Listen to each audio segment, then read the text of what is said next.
Stopping your car is pretty simple stuff, right? You hit the brake pedal and the thing pulls up. Well, yes and no. It's actually a lot more complex than that, with modern cars being designed with a suite of technologies to help you stop more efficiently and safely. And with so many features in cars, it's been reduced to a bunch of acronyms. ABS, BAS, EBD and CBC, just to name a few. But what do they do and why do you need them?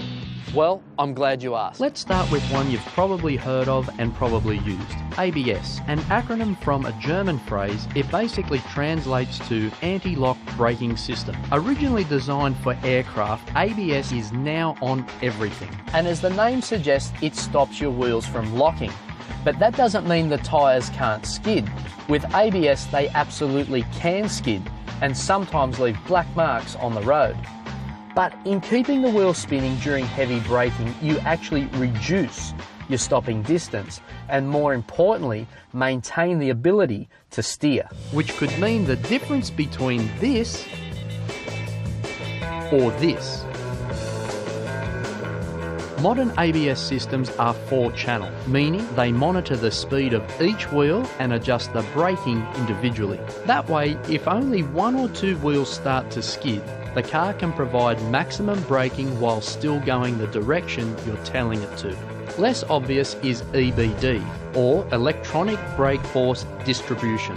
As with many braking features, weight balance is critical, because when you brake, the weight transfers to the nose of the car and the front brakes end up doing most of the work. That's why on most cars, the front brakes are bigger and more powerful than the rear. EBD aims to apportion more of that braking force to the rear of the car in everyday driving. The idea is to share the braking and not rely so heavily on the front wheels, except in an emergency. CBC, or cornering brake control, is similar to EBD, except it's for the left and the right hand side of the car. Again, coming back to weight balance, when you turn a corner, a car will lean more heavily on its outside wheels. Therefore, with the weight transfer, those wheels will have more grip. The electronics in the car know this and they adjust accordingly, sending more pressure to the outside wheels to make them work that little bit harder. It also helps with stability, particularly if you're braking hard, when ordinarily the inside wheels should start to skid.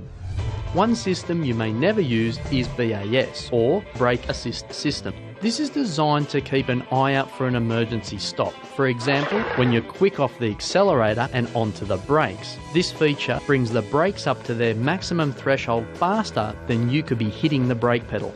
Now, it may sound a little bit fanciful because you can press the brake pedal fairly quickly, but if you've ever had this system kick in, you will know about it.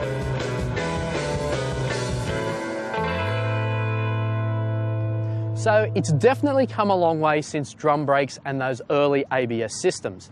And you only have to drive an older car just to realise how effective these systems have become in helping you stop just that little bit quicker.